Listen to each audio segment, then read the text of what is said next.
इंदौर के बाणगंगा इलाके में रहने वाली एक युवती ने शादी की पहली रात अपनी वर्जिनिटी चेक करने की कुरीत और पिछड़ी सोच के खिलाफ कोर्ट का दरवाजा खटखटाया। युवती का आरोप है कि शादी की रात उसके ससुराल वालों ने गलत तरीके से वर्जिनिटी चेक करने की कोशिश की, जिससे वह मानसिक और शारीरिक रूप से प्रताड़ित हुई।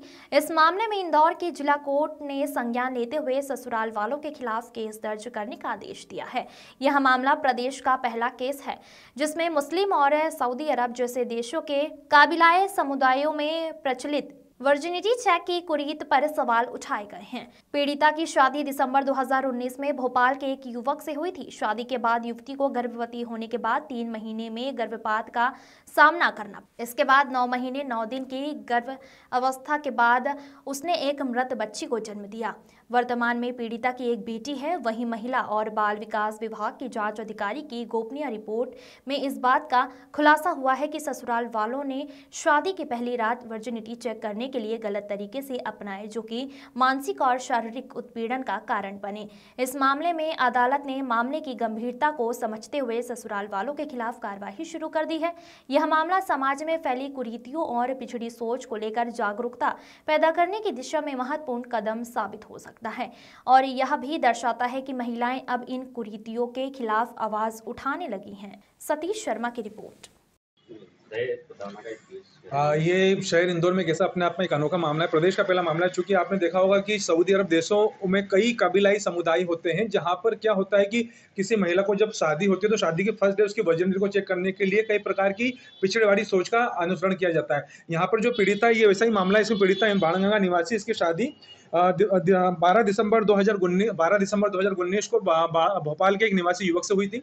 शादी की प्रथम रात को ही विवाह की प्रथम रात को ही ये जब इसके बाद अगला दिन शुरू हुआ तो सास ने पास की पड़ोस की एक लड़की को बुला के उसको ये बोला कि जो ब्लड जो चादर है वो चादर पे ब्लड क्यों नहीं गिरा। इस चीज को लेकर पीड़िता ने बोला कि पति और पत्नी के बीच में किसी प्रकार के संबंध नहीं बने तो ऐसी कोई चीज होती भी नहीं है और मैं इनमें मानती भी नहीं। जब से लगातार सास ससुर देवर पति के द्वारा इसके पीड़िता के साथ अत्याचार किए जाने लगे, इतने अत्याचार करने लगे, 2 लाख के दहेज की मांग की जाने लगी। इसको आए दिन दिवाली पे भी गन्ना के डंडों से मारा जाता था। साथ में ही होली पे भी इसको रंग लगाने को लेकर मारा पीटी की जाती थी। इन सब चीजों को लेकर उसकी वर्जिनिटी को लेकर बार बार आरोप लगाए जाते थे। इसी दौरान पीड़िता ने 3 माह का एक गर्भ को मिसकैरेज हो गया इनके अत्याचारों से और 9 माह 9 दिन का एक बच्चे को जन्म दिया था एम्बाई में, जिसकी भी दिल की धड़कन असामान्य होने से उसकी भी डेथ हो गई। उसके बाद उसने एक बच्ची को जन्म दिया। उसके बाद लगातार बच्ची को लेकर इनको लेकर वर्जिनिटी को लेकर चरित्र पर लांछन लगाते थे। तो 4/4/2024 को देवर इसको दहेज की प्रताड़ना और उस प्रकार की वर्जिनिटी की अत्याचार करके इसको बाणगंगा क्षेत्र की गली में छोड़ के भाग गए।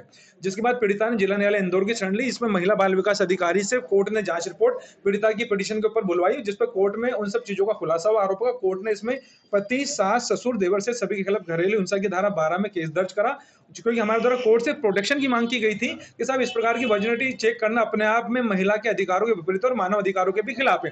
ऐसे ही मामले कई इसमें कि अगर आप सोशल मीडिया पर देखोगे तो मानव अधिकार में कई लोग कुछ समुदायों को इसमें नोटिस भी जारी करें जो गूगल पे पड़े हुए हैं। इन सब चीजों को लेकर फिर एक अन्य एफआईआर भी बाणगंगा थाने में एफआईआर दर्ज हुई है दहेज को लेकर। और इधर घरेलू हिंसा के अंदर केस में व्यापक मांग को लेकर सभी ससुराल जन को के विरुद्ध कोर्ट ने केस दर्ज करा संज्ञान लेते हुए। बच्चे का डीएनए टेस्ट इसके अंदर चूंकि बच्ची जो अभी 3rd नंबर की जो तीसरी बार जो बच्चे जन्मे उसके डीएनए को लेकर बार बार उंगली उठा रहे थे, चूंकि दोनों पति पत्नी में संबंध बने उसको लेकर डीएनए की मांग उठा रहे थे तो इसकी वर्जिनिटी को लेकर चैलेंज करते। उसको लेकर हमने कोर्ट में बोला कि डीएनए की मांग करना किसी भी ससुराल जनों का अधिकार नहीं जब तक कि उस प्रकार की प्रूफ कोर्ट के सामने न रख दे। यह भी एक अपने आप में एक भावनात्मक हिंसा है जो घरेलू हिंसा की श्रेणी कैटेगरी में आती है। इन सब चीजों को लेकर कोर्ट ने ससुराल जनों के खिलाफ केस दर्ज करा है। अगले दिन सास ने बहू से बात ना करते हुए पास की एक लड़की को बुला के पूछा कि ये बेडशीट पे ब्लेड के बीच में किसी प्रकार का संबंध ही नहीं बता तो कैसे होगा।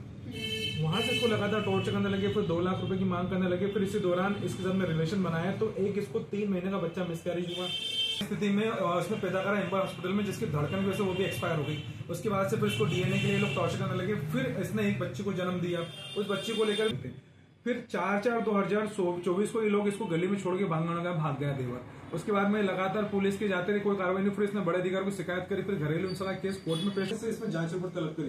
कोर्ट में फिर वो सब चीजों आरोपों का खुलासा फिर कोर्ट